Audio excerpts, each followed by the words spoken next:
전쟁을 하면은 와 황제 막 3명 연속으로 전쟁 나가 죽어가지고 불가리아 왕이 해고를 술잔으로 써요. 엄청난 굴욕이거든요. 이거 복수한다고 바실리우스 2세가 대작사를 내서 처음으로 불가리아가 수그러드는데 술잔 만드나요? 예, 술잔은 안 만듭니다. 대신 다른 복수를 해요. 다른 복수 뭐 어떻게? 다른 복수를 어떻게 하냐면 100명을 한 집단으로 지금 현재 우리 중학교 역사 교과서에 비잔티움 제국이 나오는 부분을 다 모아놓은 거예요.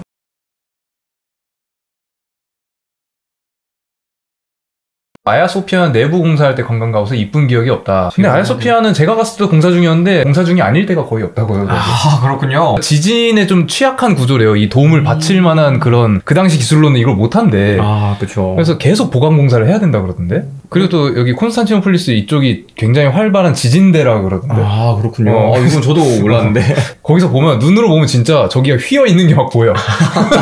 괜찮나? 빨리 나가야 되나? 막 이런 생각이 들어. 근데 그러다가 나 그 이스탄불 갔다 오고 한 다다음 주인가에 터키 대지진 그때 난 거 있잖아. 시리아 맞아요. 기억나요. 맞아요. 그거 났어. 그래갖고 진짜 이게 건물이 휠만하다. 유스티니아누스가 건립했다고는 하지만 원래 이전 황제들도 다 로마 황제들도 건립을 한 곳입니다. 콘스탄티누스 1세 아들 2세 때 이미 성소피아 성당을 이미 한번 건립했었고요. 그때도 지진인가 뭔가로 방화인가 그랬어요. 불탔나? 그랬던 것 같고 약간 뭐 네로 느낌 좀 나죠. 민속놀이 했네. 네, 민속놀이 하고 그 다음에 테오도시우스 2세라는 황제 때도 한번 또 세웁니다. 출구로 나오는 길에서 그냥 나오지 말고 뒤돌아서 보면은 어떤 그림이 하나 있어. 근데 예수님이 가운데 계신 것 같고 옆에서 이게 2명의 황제가 한 명은 도시를 바치고 있고 유스티니아누스는 이제 이걸 바치고 있어. 성소피아 성당. 그래서 약간 나를 콘스탄티누스급으로 좀 동급으로 놓으려고 했던 거 아니냐 이런 생각이 들더라고. 콘스탄티누스란 사람의 이 비잔티움사에서의 의미는 늘 개혁군주들은 내가 새로운 콘스탄티누스다. 이걸 주장해요. 내가 새로운 콘스탄티누스라는 것을 증명하는 것 중 과정 중에 하나가 콘스탄티노폴리스를 꾸미는 거야. 이 도시를 내가 다시 재건할 거고. 제2의 건국이다. 그렇죠. 뉴 콘스탄티누스라는 단어가 굉장히 간혹 나오는데 역사에 제가 전공하고 있는 4차 십자군에서 이제 다시 비잔티움을 복원하는 미카엘 8세라는 사람도 똑같이 주장을 했어요. 내가 4차 십자군한테 유린당한 콘스탄티노폴리스를 재건할 때 다시 할 때 똑같이 그 얘기했어요. 나는 새로운 콘스탄티누스다. 근데 어려운 작업이라 그런 말 할 법도 하겠다. 그쵸. 돈도 많이 들고 사실 4차 십자군 이후에는 폐허였대요 사실상. 안에 라틴 제국은 있었는데 솔직히 말해서 베네치아 애들이 다 뜯어갔어요. 베네치아 애들 되게 똑똑해요. 그 당시에 투표할 때 베네치아가 투표권이 많았거든요. 근데 자기가 황제 안 한다 그래요. 베네치아에 도제가. 왜? 다른 애가 허수아비 세우고 우리가 뭐 이거 가져갔자 뭐하냐. 라틴 제국이랑 협약이니까 무역권 우리 거고. 생각 자체가 다르네. 다른 거예요. 진짜 장사꾼들이에요 베네치아가. 그러니까 베네치아 제국도 영토를 보면 다 바닷가 쪽이 찢어져 있잖아. 맞아요. 다 거의 식민지 느낌으로 돼 있고. 그러니까 걔네는 중요한 거점들만 점령해요. 근데 의외다. 콘스탄티노플처럼 교역의 거점이 될 것 같이 생긴 도시인데 교역권만 땄으니까 이제 도시는 필요 없어. 도시는 어차피 너희들이 통치하든 말든 하고 저 동쪽 거기에 무역권은 다 베네치아 거였고요. 물론 콘스탄티노폴리스의 4분의 1은 가져가요 영토를. 근데 그 부분 이제 해안까지요. 콘스탄티노폴리스 가보신 분들은 알겠지만 거기 뭐 자원이 나는 것도 아니고요. 사실 진짜 방어만 좋은 곳이어서. 그리고 또 나는 거기에 갈라타 타워라고 높은 타워 거기 올라가서 보면 딱 다 보이는데 이 타워는 뭔 타워인가 하고 보니까 그 갈라타 지방이 베네치아 사람들 동네고 그게 그 소방 감시탑이었다고. 맞아요. 갈라타 지역이 콘스탄티노폴리스로 들어갈 수 있는 유일한 통로예요. 왜냐면 나머지가 다 절벽에 성벽에 막혀있기 때문에 거기에는 원래 그래서 못 넘어오게 쇠사슬이 바닷가 앞에 골든로 앞에 있었는데 갈라타랑 사이에 그것이 이제 4차 십자군 때 이유는 모르지만 끊겨져 있었다고 해요. 기록에는. 몇 두카트 받고 끊었는지 몰라도 아무튼 첩자가 있었구만. 맞아요. 그래서 갈라타를 하면 사실상 베네치아는 어떻게 보면 자기 손아귀에 있다. 그리고 정말 재밌는 건 그 4차 십자군을 이끌었던 베네치아의 엔리코 단돌로라는 사람이 있는데 그 사람 무덤이 원래 성소피아 성당 안에 지었다고 해요. 아 진짜? 네. 이슬람이 점령한 이후에는 없앴다고 하거든요 무덤을. 근데 지금은 다시 가면 복원돼 있다고 하는데 그래? 그 잘 보면 벽면인가 뭐 어딘가에 그런 글이 써 있다고 하더라고요. 무덤이 있다. 이런 식으로. 다음으로는 비잔티움 제국에서 제도를 준비해왔는데 테마 제도. 테마 제도라는 게 고등학교 세계사 보다 보면은 이제 군관구제라고 해서 나오는데 그게 테마 제도가 맞나? 그러니까 우리식으로 표현한 거예요. 그나마 비슷한 거를 이걸 뭘로 표현할까 하니까 뭐 부병제? 뭐 이런 식으로 표현을 해야 되나? 이름들을 보면 애초에 테마가 어떻게 생겨났는지 대충 보여요. 뭐 옵시키온, 친위대란 뜻이에요. 이게 다 의미가 있거든요. 여기 보면은 뭐 이런 것들이 뭐 해군 뭐 이런 뜻이거나 막 이런 것들이 다 있어서 그래서 테마 제도에 관련된 비잔티움 책은 딱 황제가 한 권 남겨놨는데 황제가 직접 책을 예, 콘스탄티노스 7세라는 사람은 완전 문화를 대성한 왕인데 오피셜이네. 예, 오피셜. 테마 제도에 대하여. 우와. 이런. 그러니까 테마 제도가 시간이 지나면서 확립된 건 맞는 것 같아요. 약간 우리 대동법 마냥 처음에는 군대를 원래 부르는 용어가 아니었을까 싶어요. 친위대, 그냥 뭐 해군 이렇게 불렸던 건데 이게 점차 걔네가 관할하는 지역이 생기다 보니까 그냥 그 지역을 그 이름을 따서 테마라는 이름으로 지은 게 아닌가 하고. 그러니까 교과서에 있는 설명이 딱 이렇게 돼 있더라고. 농민들한테 토지를 주고 자식한테 그렇죠. 군역을 세습하는 대가로 군역과 토지를 묶은 제도가 그거를 군관 구제라고 부르잖아. 한자로 하면은. 구로. 근데 예. 그럼 구가 있어야 되는데 구라는 느낌이랑 세습이랑 토지랑 느낌이 좀 안 맞는 거야. 예, 맞죠. 그게 역사가 길어서 그렇구나. 예, 그런 것도 있고 사실 세습을 한 거는 되게 좀 이후 시대에만 해요. 원래는 비잔티움에서는 세습이 불가였어요. 아 진짜? 네. 군역이 끝나면 바로 환수. 그래 둔전제를 비슷한 거라고 보아야 될 것 같긴 해요. 그러니까 원래 군사 지역을 이렇게 나눴고 군대들이 실제로 거기에서 월급을 받았어요. 사실 원래 비잔티움은. 나중에는 좀 이 지역들이 도저히 안 되니까 이제 용병들도 많이 데리고 오고. 그리고 용병들 이름 딴 테마들도 있고 그래요. 여기 예를 들어 부켈라리언이면 부켈라리인들이 지키는 곳. 이런 뜻이거든요. 그나마 동양에서 그래서 비슷한 걸 찾다 보니까 둔전병 비슷한 거 아니야? 결국 월급 받으면서 토지 지키니까. 근데 둔전병들한테 토지를 정해주고 구역으로 그냥 박아준 거네. 그쵸. 원래는 테마가 이런 모양은 아니었고 아나톨리콘 테마는 원래 여기 전체 거의 다 아나톨리아라는 뜻이었는데 힘이 너무 세지니까 분열시켜요. 비잔티움 황제들은 대부분 옹립되는 경우가 많습니다. 아나톨리콘 테마는 어느 황제를 지지하고 옵시키온 테마는 다른 황제를 지지하고 테마 단위로 지지를 한 걸 보아서는 정치에 영향을 미쳤다는 것은 맞는 것 같아요. 테마에서는 자기 지도자를 황제로 세우자 하고 테마 애들이 반란을 일으켜서 쳐들어갔는데 황제는 도망가요. 난 황제 하고 싶지 않은데 그 지도가는 그러다가 막 끌려오는 경우도 있어요. 황제가 황제 하라니까 왜 안 해? 막 이러면서 우리가 시켜주잖아. 다 해줬잖아. 네. 그래서 막 그 사람 나중에 그냥 황제 몇 년 하다가 수도원으로 들어가요. 역시 황제는 내 취향이 아니야 막 이러면서. 그 다음에 제가 하는 파트에서 제일 재밌는 거는 황제가 죽고 이제 아들이 황제를 잇는데 너무 어리니까 이제 자기 친구를 섭정으로 세워놔요. 옆에서 이제. 근데 테마에서 반란이 일어나요. 왜 일어나냐면 쟤는 군 경력이 없는 애야. 아니 어떻게 테마에 군 대장도 한번 안 해본 애가 섭정을 해 하면서 반란을 일으켜요. 야. 그러니까 그 당시에는 이 군인 귀족들의 힘이 좀 많이 세지거든요. 고려랑 좀 비슷한데 이제 중반부에는 문관 귀족들이 먹고요. 후반에 가면 이제 군인 귀족들이 먹어요. 진짜 완전 네. 고려네? 완전 고려죠. 그쵸. 군인 귀족 때 되면은 그 군 경력이 되게 중요해요. 막 약간, 야, 너 어디 테마 출신이야? 약간 뭐 이런 거 있잖아요. 야, 군 경력은 있어? 뭐 대장은 한번 하다 왔나? 너 몇 사단 출신이냐? 네, 그쵸. 약간 그런 거죠. 이거는 정치, 미필은 대통령도 못하는 세상. 그럼요. 미필은 대통령도 못하는 세상, 그쵸. 그리고 대통령 하기 싫어도 해야 되는 거죠. 하기 싫어도 해야 되는 세상, 정말. 네가 부대장이니까 해. 죽고 싶어, 약간. 앉아. 왕좌에 앉으라고. 근데 되게 웃긴 것도 황제가 되면은 그렇게 군인들이 간섭을 하진 않았던 것 같아요. 황제는 늘 대부분 공동 황제를 세웠어요. 그게 비잔티움이 좀 오래 갔던 이유가 전쟁 나서 급박하게 죽어도 자연스럽게 누가 황제가 될지가 전혀 문제가 안 생겼어요. 그래서 반란이 일어나지 않는 이상은 거의 공동 황제야. 그럼 공동 황제끼리 알력이 없겠구나. 군인들이 세워준 거니까. 네. 근데 공동황제끼리 싸우는 경우도 있어요. 물론 당연히 있죠. 왜냐면 공동황제를 많이 세우는 인간들이 꼭 있어요. 자기 아들들 뭐 4명 나면 4명을 다 카이사르라는 이름으로 세워요. 황제로. 카이사르 1호기, 2호기, 2호기, 3호기. 그러면 그리고 죽어. 꼭 역사가 대신에 죽어요. 민폐를 끼치고 죽어. 네. 그렇게. 그럼 그 셋은 당연히 누가 봐도 이제 싸울 수밖에 없는. 스파르타의 공동황제도랑 굉장히 조금 비슷한 느낌이긴 한데 칭호가 조금 달라요. 그리스어로 뭐 바실레우스라고도 하고 바실레프스라고 하는 게 비잔티움의 정말 황제에 대한 칭호예요. 근데 다른 공동황제들은 카이사르라고 불렀어요. 그래서 약간 똑같은 황제는 맞지만 급은 나눴어요. 그러면은 걔네들 사이에 뭐 역할을 나누는 거야? 아니면은 다스리는 구역을 나누는 거야? 어떻게 그거는 사실 바실레프스의 명령에 따라 달라요. 이후에 제2의 전성을 이끄는 바실레우스 2세 같은 경우는 정치는 네가 해, 전쟁은 내가 할게. 약간 이랬던 황제도 있고 동쪽 지역을 맡아. 난 서쪽 지역에 좀 집중을 할게. 이런 황제들도 있었고. 일단 다음 지도를 볼까? 이제 변화하는 모습이거든요. 이게 1025년 예, 부분인데 지역은 이렇게 많았어요. 처음에 앞에 지도랑 비교해보면 너무 많이 분열됐잖아요. 소아시아가. 이거는 얘네 너무 센데? 야, 너희 나눠. 나눠. 이런 식으로 하기도 하고, 아니면 뭐 독립하기도 하고, 막 여기서 떨어져 나오고. 테마야를 가지고 있는 사람 뭐라 그래? 테마의 주인. 대장을 보통 스트라테고스라고 많이 불렀죠. 어떤 테마의 경우는 둑스라는 사람이 테마를 맡기도 했어요. 스트라테고스가 만약에 죽었어. 그러면은 걔네도 분할 상속을 해? 이 테마를 하나 또 나눠? 그렇지 않아요. 기본적인 비잔티움 개념은 당연히 국가 땅이에요. 나중에는 이제 당연히 영토를 나누는 제도가 생기거든요. 진짜 군사령관의 개념이 더 강했구나. 그렇죠. 지금 진짜 사단 느낌인 거죠. 어떻게 보면. 뭐 4사단이 여기까지 관할한다. 라고 했을 때 정말 진짜 사단장이 죽은 케이스예요. 그럼 사단장을 바꾸지? 뭔가 상속되는 개념은 좀 아니었다.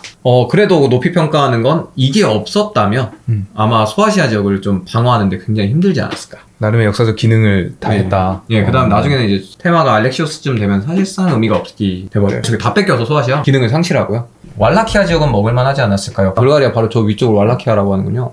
아, 여기. 네. 불가리아 바로 위쪽 지역을 좀 먹기가 어려웠던 건 불가리아가 사실 그 강을 넘어온 채로 영토를 갖고 있었기 때문에 사실 이 교두보로 했어? 예, 가능했을까? 사실 그러면 불가리아를 이겼어야 되는 상황이기도 한데 불가리아족이 인구가 많아서 밀린 건가요? 아니면 양면 전술 때문에 밀린 건가요? 그때 조금 다르긴 합니다. 1025년 이때는 진짜 불가리아족이 그냥 셌어요. 전쟁을 하면은 와 황제 막 3명 연속으로 전쟁 나가 죽고 있어요. 진짜? 비케코로스 1세는 죽어가지고 불가리아 왕이 해고를 술잔으로 써요. 엄청난 굴욕이거든요. 나중에 이거 복수한다고 하는 게 이제 바실리우스 2세가 불가리아의 학살자라는 칭호를 얻게 되는데 대작사를 내서 처음으로 불가리아가 수그러드는데 술잔 만드나요? 예, 술잔은 안 만듭니다. 대신 다른 복수를 해요. 다른 복수 뭐 어떻게? 다른 복수는 어떻게 하냐면 100명을 한 집단으로 묶어요. 100명 중에 99명은 눈을 다 뽑아요.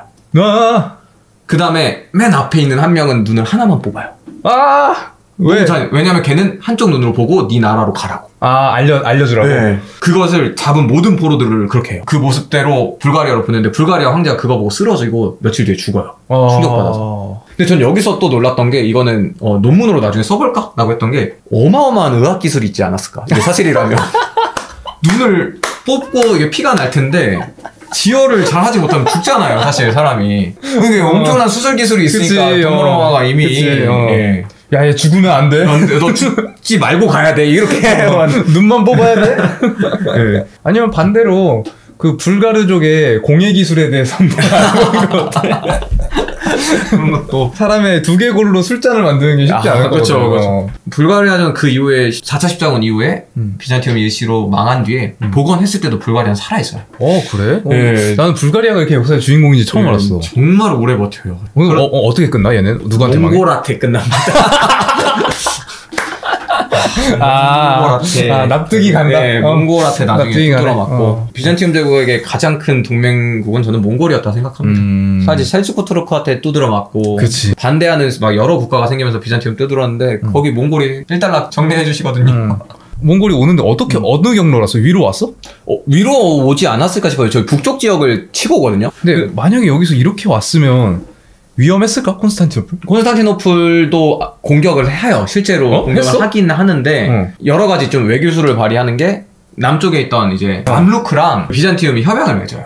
맞아. 맘루크가 몽골 막아냈다 뭐 이런. 맞아요. 나중에 맘루크랑 몽골이 협약 맺어요. 이게 비잔티움한테 가장 큰 위기였거든요. 그리고 둘이 만약에 수틀어서 비잔티움도 같이 칠래? 근데 여기 있잖아 라고 했으면 진짜 위험하지 않았을까요? 그치. 근데 나중에 이제 원정을 포기해가지고 살아남았죠. 비잔티움은. 나중에는 제2차 리온 공의회라는 공의회가 동서교회 사이에 열려요. 그때 몽골도 공의회에 초대해요. 기독교 공의회에 몽골을 초대한다고? 몽골도 초대. 실제 몽골 6명인가 왔다고 해요. 그리고 이 공예가 되게 유명한 게 토마스 아퀴나스 막 이런 사람들도 오거든요. 그러니까 오다가 사실 토마스 아퀴나스는 과정 중에 죽는데 이때 죽어요. 근데 교황한테 비잔티움 제국이 내온 건 뭐냐면 우리 통합하자. 왜냐면 비잔티움 제국이 너무 위기였어서 당시에 시칠리아 쳐들어오고 불가리아 쳐들어오고 슬라브족 쳐들어오고 몽골 쳐들어오고 그러니까 교황한테 이제 손을 내민 거죠. 왜냐면 시칠리아 불가리아 이런 애들이 다 그 당시 어쨌든 로마 교구 안에 있었거든요. 그러니까 교황을 사로잡으면 얘네 다 사로잡을 수 있다. 그리고 몽골은 어떻게 것이냐, 셀주크 튀르크족 아직 남아있잖아. 너희가 이기긴 했지만 아직 다 점령 못해. 실제로 다 점령 못해요. 지금 우리가 십자군이란 걸 할 텐데 같이 가자 이러면서 달래는 거예요. 우린 동맹이야. 우린 동맹이야. 근데 비잔티움은 그래서 아까도 말했던 그 사방 정책이 항상 중요했어요. 얘네가 들어오면 얘네랑은 친해져야 되는데 그래서 비잔티움이 누구랑 협약을 맺었다라고 하면 누구랑 사이가 안 좋았는지가 보여요. 반대쪽이랑 사이가 안 좋은 거야. 반대쪽이랑 교황하고 다가가려고 교회 통합을 얘기한다? 셀주크를 노리고 있구나. 셀주크랑 협약을 맺는다? 서방이랑 사이가 안 좋구나. 이런 식으로 그게 정말 역사에서 많이 반복돼요. 아, 형 고3이시군요. 고3 사학과를 목표로 수능을 준비한다.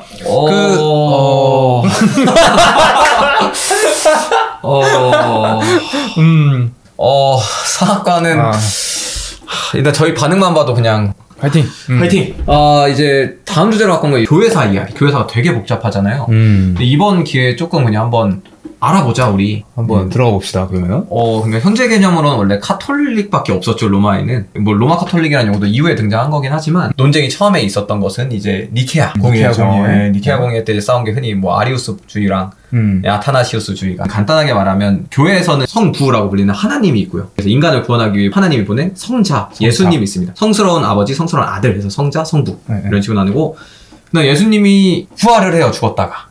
그러다가, 올라가면서 전에 내가 너에게 성령을 보내줄 거야 라고 말해요. 그래서 성령이 있어요. 성부, 성자, 성령. 근데 약간 성경에 그런 용어들이 있어요. 아버지가 곧 나고 내가 아버지야. 그런 말을 하다 보니까 아타나시우스 같은 경우는 이 셋은 동일한 본질이다. 본질 자체가 똑같은 건데 그냥 마치 역할의 분할처럼 근데 다 하나님이 하신 거야. 그냥 하나님이 인간이 돼서 오신 거고 라고 아타나시우스는 주장을 하는데 아리우스는 아니다. 성경의 다른 부분을 보면 예수님이 이런 말도 해요. 예수님 그럼 하나님의 때는 언제입니까?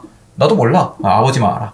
이런 걸 보면 명확히 분리되어 있지 않냐? 하나님과 예수님과 성령은 분명히 분리해서 새 존재다. 이게 이제 싸움이 된 거죠.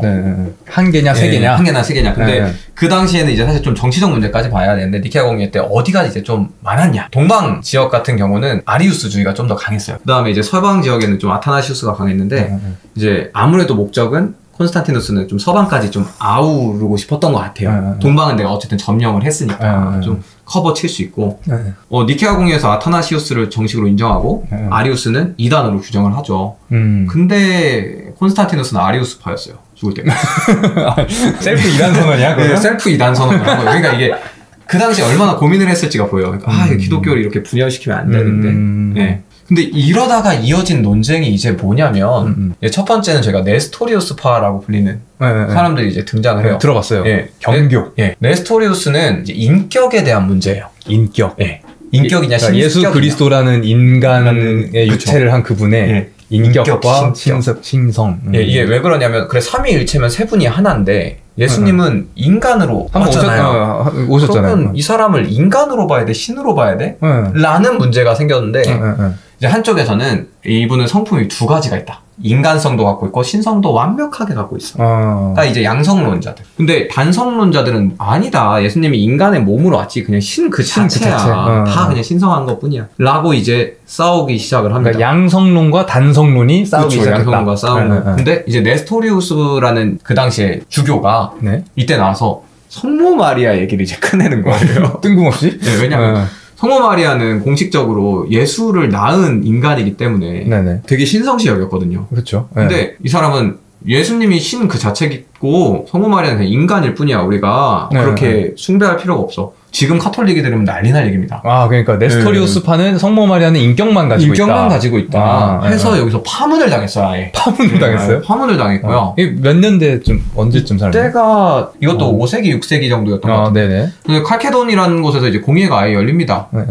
여기서 확정된 거는 양성론이 맞다. 예수 그리스도는 완벽한 신이자 완벽한 인간이다. 두 성을 다 갖고 있다. 단성론은 틀린 거야. 근데 끝까지 단성론을 지지하는 사람들이 지금 현재 이집트의 콥트교 같은 애들이 단성론자들이에요. 그러면 네스토리우스파는 왜 갑자기 뜬금없이 성모 마리아 얘기를 꺼낸 거예요? 양성론, 단성론 싸우고 있는데. 성모 마리아를 그때까지 신격화했는데 그럼 성모 마리아는 뭐냐? 어떻게 보면 이 단성론을 사실 추구한 케이스예요. 예수님은 완전한 신이시긴 하지만 성모 마리아는 인간이야. 격을 완전히 나눠야 돼. 그러네요. 그러면은 평범한 인간의 몸에서 태어나 완벽한 그쵸. 신이 된 거. 그러니까 이게 그게 신성으로 잉태가 된 거야. 라고 해서 그 성모 마리아 원래 테오토커스라고 신성한 여인, 뭐 신을 낳은 자라고 불렀는데 그걸 완전히 부정해서 네스토리우스교는 그 이후로도 성모 마리아에 대한 숭배는 없습니다. 그게 이제 아까 말했듯이 몽골의 이제 경교가 이제 흔히 네스토리우스파죠. 당나라도 가고 막 그거지. 당나라까지 갔고. 그래서 네스토리우스는 쫓겨났기 때문에 이제 다른 곳으로 가서 동방으로 이동해서 퍼진 케이스고요. 이것을 이제 칼케돈 신조라고 해서 칼케돈에서 완전히 이제 양성론을 확정이 졌는데 단성론이 그 이후까지 계속 남아있어요. 비잔티움 내내 단성론자들은 끝까지 이제 항쟁을 하기 시작합니다. 자, 근데 사실 왜 이걸 동서교회 문제 대본할 때 얘기를 했냐면 이 단성론자들이 대부분 다 동방으로 이동해요. 동방은 약간 단성론의 모임체가 돼버리고 서방은 좀 이제 양성론의 모임체가 돼버려요. 이미 거주 자체가. 근데 이제 동서교회 사실 진짜 분열이 그 이후에 이제 하나 둘씩 쌓아가기 시작하는데 레온 3세 때 성상 파괴 운동이 일어나게 되는 거죠. 성상 파괴가 아까 그 일가도 연결되냐면 이제 쫓겨난 사람들이 살았던 이제 동방에는 이슬람인들도 있었고 그다음에 유대인들이 서양에서 너무 싫어했기 때문에 유대인들을 유대인들 대부분 이제 동방 지역에 몰려와서 살았었어요. 근데 그들은 지금 현재 카톨릭과는 조금 양식이 많이 달랐거든요. 그렇죠. 그들은 성상을 만들지도 않았고 성상을 옹호하는 주의자의 사람들이 아니었어요. 근데 서양에서는 게르만을 흔히 이단들을 좀 포교하겠다는 목적으로 성상을 많이 만들었었죠. 근데 이제 내부에서 그런 사람들이 모이다 보니까 동방 정교회 측에서 먼저 목소리가 나온 거예요. 동쪽 교회에서? 네, 동쪽 교회에서 야, 이래도 되냐? 이것도 근데 성경적으로 보면 우상 아니야? 이거 석상이 이런 거 만들지 말라고 성경에 돼 있는데 이게 진짜 정통 종교가 맞냐? 약간 그런 감정이 좀 들어간 것도 있겠네. 너네 우리 그쵸. 보고 그 이단이라고 뭐 단성론이라고 이단이라고 맞아요. 그러더니 너네는 성상 만들고 앉아있네? 이 얘기야? 그 당시에 우마이야 왕조였는데 이슬람은 우마이야 쟤네도 성상 이미 다 파괴했다. 이 얘기를 듣고 레온 3세도 그러네? 그럼 우리 성상 파괴하자. 라고 이제 처음에 이제 레온 3세 때 파괴를 지지하기 시작한 거죠. 근데 교황이 가만히 있지 않습니다. 황제를 파문하기 시작하고. 교황이 뭔데 비잔티 황제를 파문하는 거야? 그러니까 황제 입장에서는 어이가 없는 거야. 네가 뭔데? 그래서 이제 서로 그 다음에 황제 취급을 교황 취급을 안 한다. 아예 이때부터는 사실 좀 이미 결렬이 시작됐다고 보는 거죠. 파문하는 순간 이제. 그렇죠. 그래도 이제 이후에도 서로 파문하고 이랬지만 금방 또 교류는 해요. 왜냐면 교황 입장에서 이때 당시에 이미 게르만족들이 쳐들어올 때이기 때문에 비잔티움을 완전히 떨쳐낼 수가 없었어요. 반달리즘 당하던 그 시절인가? 그러니까 결국 도움은 받아야 돼가지고 그런데 프랑크족이 나타나면서 이제 달라지는 거죠. 아까 말했던 그치. 선택지가 생긴 거야. 선택지가 새로 생겼기 때문에 교황이 프랑크족으로 갈아타면서 이제 완전히 동방과의 좀 결렬을 선언하게 돼요. 성상보다 더 중요했던 것은 이거 파괴해 마라는 아니었어요. 중간중간 새로운 황제가 등장할 때마다 성상 옹호자들이 나타나요. 결국의 끝은 성상을 공식 인정하는 걸로 끝나요. 네. 그러니까 요약을 해보면은 성상 파괴라는 게 비잔티움 제국에서 먼저 시작해갖고 동서교회가 분열된 것처럼 우리가 지금 인식을 하고 있는데 그건 서쪽 교회의 말이고 그쵸. 사실 더 거슬러 올라가 보면은 이슬람에서 먼저 시작했고 그리고 양쪽이 싸움을 시작하게 된 거는 사실 콘스탄티누스 때부터 시작이 됐던 거다. 네, 그렇죠. 이미 여러 교회사적인 이미 갈등이 서방과 동방에 이미 있었고요. 그게 단순하게 쟤네가 성상 부셔서 그런 거예요. 라고 할 수가 없다는 거죠. 이거 아니다. 저도 이걸 갖고 온 이유가 동방도 결국 성상을 인정하는 걸로 공의회가 끝났어요. 그러면 성상 파괴는 각자 서로 안 하는 걸로 끝이 난 거거든요. 이미. 근데 그 이후에 이제 몇백 년 후에 갑자기 대분열이 일어난다는 거예요. 그거에는 진짜 이제 교회의 문제가 들어가는데 1054년의 분열은 그 최종적으로 그렇게 분열이 난 게 1054년이에요? 로 기준으로 잡아요. 생각보다 되게 늦네. 그쵸. 나는 그냥 교과서 배울 때 성상 파괴 운동을 해서 동서로마가 분열되었다라고 그냥 800년대 막 그때로 막 보잖아요. 근데 사실 정상학형의 교회 대분열을 이제 1054년으로 보거든요. 이 이유가 이제 동방이 결국 성상 옹호하는 걸로 받고 다 합의가 끝났어요. 그 이후로도 계속 교류를 했어요. 근데 이미 요즘 속된 말로는 성나간 게 있죠, 서로. 그렇죠. 왜냐면 끝까지 콘스탄티노폴리스랑 걔네가 싸우면서 콘스탄티노폴리스 총 대주교는 끝까지 교황을 인정하지 않아요. 쟤도 우리랑 결국 급이야. 우리가 쟤네 말 들어서 옹호하는 거 아니고 우리만의 결정이었어. 그치. 이런 식으로 나오고. 그다음 이제 두 번째 문제가 된 게 이 시간이 흐르면서 얘네 둘의 예식 방법이 달라져요. 그래. 종교에서 예식 얼마나 중요해. 예식 방법이 굉장히 중요하거든요. 영성체를 하니 많이 이런 거. 맞아요. 그 옛날 이 예루살렘 이스라엘 역사로 올라가야 되는데 성서에서는 그 예식할 때 빵을 만들어서 했거든요. 거기에 원래 효소라고 하죠. 누룩을 넣어서 이스트 같은 거 넣어서 당연히 빵을 부풀려서 만드는 게 성서에 근거한 건데 일단 첫 번째 그 아주 고대 6월절이라는 다른 행사 때는 빵에 그걸 안 넣었대요. 근데 서방 애들은 더 오래전 예식에서는 안 넣었다. 근데 그거 갖고 싸운다고? 안 넣어야 된다. 레시피를 갖고 싸운다고? 그 다음에 예수님이 뭐란 말을 했냐면 막 누룩을 조심하라 이런 성경 대사가 있어요. 근데 비유로 표현한 건데 저 나쁜 애들을 효소로 표현한 거예요. 쟤네 닮지 마라 라고 한 표현인데 예수님이 누룩 조심하라 했으니까 누룩 넣으면 안 돼가 서방의 입장이고 근데 걔네는 예식할 때 누룩을 안 넣었어요, 빵에. 동방은 아니 무슨 소리야, 누룩을 왜 안 넣어 하고 너희랑 같이 예식 못 드리겠다. 각자 예식을 드리기 시작했어요. 두 번째 성직자 혼인 관련된 문제도 달랐어요. 서방은 완전 안 됐어요. 동방은 하급사제들은 가능했어요. 그러니까 서방에서는 또 쟤네는 음란하다. 왜냐면 하급사제에서 보통 상급사제가 되잖아요. 그러니까 결혼한 상태가 되면은 나중에 이혼은 아니지만 여성도 자연스럽게 이제 수녀가 되고 이런 케이스였거든요. 근데 쟤네 어떻게든 결혼하고 싶어서 저러는 거 봐봐. 이런 식으로 또 서로 비난하고 마지막은 야 이런 거 갖고 싸워야 되나? 라는 건데 저희 주기도문이라는 거 외워요. 근데 그 주기도문에 원래 맨 앞장에 아버지로부터 내려온 성령님의 이름으로 기도하노니 뭐 이런 대사가 원래 초판본에 있대요. 근데 동방교회는 성경을 보면 하나님이 성령님을 보내줄 거다라고 얘기가 써있어요. 하나님으로부터 내려온 성령의 이름으로 기도하노니 이렇게 시작을 하는데 서방은 예수님도 하나님도 다 삼위일체이기 때문에 그러니까 하나님과 예수님으로부터 내려오는 성령의 이름으로 이렇게 써있어요. 이거 그냥 예수님이 들어가냐 안 들어가냐 차이거든요. 아 그게 그거라며. 예, 그게 중요하지 않은데 얘는 이걸로 싸워요. 이걸 이제 그 당시에 필리오케 문제라고 하는데 필리오케가 성자로부터라는 뜻을 가지고 있는 라틴어거든요. 성자가 들어가냐 마냐가 얘네한테 중요한 거예요. 왜냐면 이들은 그게 뭐냐면 성경 근본이냐 아니냐. 근데 이게 아마 진짜로 그게 중요해서라기보다는 그럼 막 혹시 배경이 있는 거 아니야? 그렇죠. 제가 보기에는 뭐냐면 그냥 서로 이미 갈등이 이전부터 계속 있어 왔잖아요. 있었고 여기에서 누구를 지지하고 누가 이기느냐에 따라 이익이 따라오고 그런 거죠. 누가 더 어떻게 보면 수익권의 개념으로 누가 더 수익권을 갖냐. 그러니까 쉽게 말하면 정치가 묻은 거 아니야? 그렇죠. 정치가 묻은 거죠. 사실 저는 그렇게 봐서 요즘 교회에서 되게 회의적인 게 그런 부분이에요. 지금 논쟁은 저희 다 서방 걸 따르고 있거든요. 이 이론들. 근데 이걸 우리가 어떻게 받아들여야 되냐. 지금 교회에도 영향을 지금 교회에서도 우린 성자를 받아들이고요. 진짜 그냥 궁금한 건데 지금 이스트 넣나요 안 넣나요? 지금은 넌방을 써요. 그냥 카스테라 같은 거 그냥 샀어요. 그런 거 별로 안 중요해요. 별로 안 중요해서. 근데 카톨릭은 어떻게 하는지 모르겠네요. 카톨릭 신자는 없으신가요? 나 어렸을 때 영성체 했었는데 어떤 느낌이냐면 똑똑 부러지는. 그럼 안 넣는 거예요. 안 넣는 거예요. 무게만 안 넣는 거 쓰는 겁니다. 그대로. 원래 똑똑 부러지면 그러니까 빵처럼 이렇게 좀 이렇게 갈라지는 뜯어지지 거는, 않았어. 뜯어지는 것은 이제 넣은 거예요. 약간 달고나 동그란 달고나 같이 생겼는데 근데 똑똑 부러져. 그러면 여전히 유지하고 있는 겁니다. 그러니까 이런 것들 때문에 이미 갈라질 대로 갈라지고. 그렇네. 그래서 1054년에는 무슨 일이 있었냐면 그래 결정사가 뭔지 궁금하다. 화해하자는 거였어요. 비잔티움 황제는 콘스탄티노스 9세라는 사람이었는데 그때 그 콘스탄티노폴리스 총 대주교의 권위가 너무 세졌어요. 그러니까 황제 입장에서도 좀 주교가 부담스러운 거예요. 제가 너무 힘이 세지니까. 그래서 이거 어떻게 하면 이기지? 근데 이 사람이 좀 되는데 콘스탄티노스 9세가 쫄보로 유명한 황제거든요. 되게 담이 작은. 그래서 만만하게 봤어요. 사실 주교도 뭐 황제를 찾아서 황제님 그러시면 안 되죠. 막 이래요. 그러면 그래? 막 이런 황제였어요. 근데 앞에선 대놓고 말 못하고 그런 황제 있죠. 근데 나 제 마음에 안 드는데 해서 어떻게 하면 제일 치고 누르지 하는데 교황이랑 사이 안 좋잖아요. 그 교황한테 편지를 몰래 보내요. 쟤 좀 찍어 누고 다녀. 이 기회에 합쳐보자. 라고 해서 그쪽에서 교황청에서 이제 사신을 보내옵니다. 그 사신이랑 콘스탄티노폴에서 총주교저랑 속된 말로 개싸워요. 그러니까 그 콘스탄티노폴 총대주교 입장에서는 너 뭐야? 왜 왔어? 왜 왔어? 그래서 우리 황제 명령 받고 왔다. 야, 너희 이거 다 인정할 거라면 우리 이렇게 말해요. 그랬더니 뭔 개소리야 우리가 인정을 해.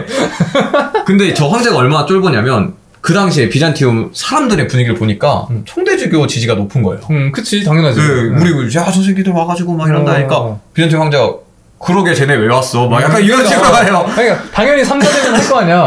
부르셨잖아요. 부르셨잖아요 했더니 아니 그거 좋게 얘기해보자는 건데 우리가 언제 인정한다 그랬어. 약간 이런 식으로 나와요. 온 사신은 얼마나 화가 나겠어요. 그치. 장난치나. 먼 길 왔는데. 그래서 그대로 가서 보고하니까 교황이 화나서 또 파문해요. 이제 끝장인 거야. 그리고 이번에는 콘스탄티노폴의 총대주도 동급인데 네가 뭔데 나 파문해 하고 얘도 역파문해요. 그러면서 아예 이때부터는 이제 결렬한 걸로 흔히 보게 됩니다. 와, 이거 그냥 단순하게 그냥 그 성상 파괴 운동으로 인해서 떨어져 나갔다 이게 아니고. 그렇죠. 사실 하기에는 너무 차이도 많고 사실 이제 좀 교리 문제가 사실 생각보다 굉장히 강합니다. 예식 문제는. 이참에 교회에서 한번 싹 훑으니까 좋네요. 굉장히 그 다음에 재밌는 건 저 성상을 원래 아이콘이라고 하거든요. 그게 이제 아이콘이라는 단어가 저기서부터 왔다. 라는 것도 뭐 상식선에서 알아두시면 좋은 것 같아요. 띄어있는 그림은 콘스탄티노스 5세. 그리고 여기 혹시 보이는지 모르는데 이게 그리스어인데 여기로 호이 아이코노이라고 써있어요. 아이콘은 이게 성상을 성상이다 이게 라는 표현을 해가지고 지금 지우고 있는 모습. 부수려고 하는 부수려고 하는 모습. 근데 생각해보면은 이렇게 1054년 대분열 되고 나서 한 20년 정도 뒤에 카노사의 굴욕까지 한 거 보면 완전 교황이 진짜 그쵸. 하늘이었던 시대구나. 근데 이제 재밌는 이야기 그냥 아예 연결해서 할까요? 카노사가 나온 김에 20년밖에 안 되거든요. 카노사의 굴욕이. 그때 동방이랑은 이제 완전 끊어졌잖아요. 사실 지금 교황이. 그치. 서구 유럽에서는 교황은 또 나름 황제들과 이제 다툼을 해야 되는 문제가 있었는데 그러다 보니까 지지자가 필요했어요. 그때 등장한 게 누구냐면 시칠리아의 노르만이에요. 바로 로베르 기스카르라는 사람이 그때 막 이제 시칠리아를 노리고 있었는데 교황이 그걸 공식적으로 인정해줘요. 그리고 남이탈리아 지역은 비잔티움 거였거든요. 또 그 라벤나 사태 또 나오는 거네. 그래서 비잔티움 건데 니꺼 해라고 해버린 거예요, 교황이. 그래서 로베르 입장에서는 얼마나 좋아요. 야, 저기 서쪽에 교황이라는 애가 인정해주겠대. 쳐들어가요. 그리고 심지어 점령까지 다 합니다. 그 당시 시칠리아는 이슬람 거였는데 이슬람 거 뺏기고 그 다음에 남이탈리아 쳐들어가가지고 비잔티움 뺏고 이러니까 이제 비잔티움에서 열이 받아서 신성 로마 제국의 하인리 4세한테 가요. 야, 너 얼마 전에 교황이랑 싸웠잖아. 어찌 너 카노사의 굴욕 당했잖아. 복수하고 싶지 않아? 야, 우리 시칠리아 다시 되찾으려고 칠 거거든? 그때 네가 로마 쳐줘. 쟤네 둘이 지금 편이야. 야, 그 맨날 양면 전쟁 당하기만 하다가 그쵸. 나도 할 줄 알아. 할 줄 알아. 우리도 애교설 할 줄 알아. 하면서 실제로 그래서 비잔티움이 그때 누굴 끌고 오냐면 이슬람도 뺏겼으니까 셀주크 트리크 끌고 오고요. 베네치아 끌고 와요. 베네치아는 왜냐 그때 당시에 뭐 명목상 속국이었거든요. 비잔티움 속국인데 너희 우리 도와주면 자유권 줄게. 라고 해서 그때부터 베네치아가 엄청 성장해요. 그래서 이때 황금 직서를 받아가지고 아예 셋이 쳐들어갔는데 그 노르마한테 져요. 문제는 로마가 하인리 2세의 공격을 받는다는 걸 속보를 들어요. 로베르 기스카르가 그걸 도와주러 가요. 그때 이제 또 다시 역공을 해가지고 겨우 시칠리아 또 일부를 되찾고 하거든요. 그레고리우스 7세 이후의 일생을 아시는 분들은 알겠지만 노르만에 가가지고 살아요. 마일리언이 그렇게 되거든요. 그 이유가 노르만과 그때 협약을 맺었기 때문에 이게 카노사의 굴욕부터 연결된 그래서 하인리가 사실상은 이긴 거다. 갔더니 로마 작살나 있고요.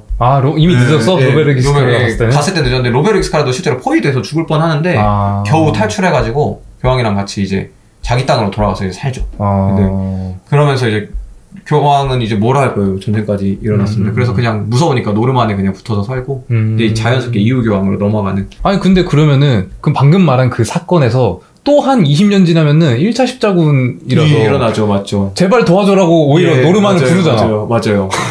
되게 웃긴 거죠. 그러니까 영원한 적이란 게 없구나.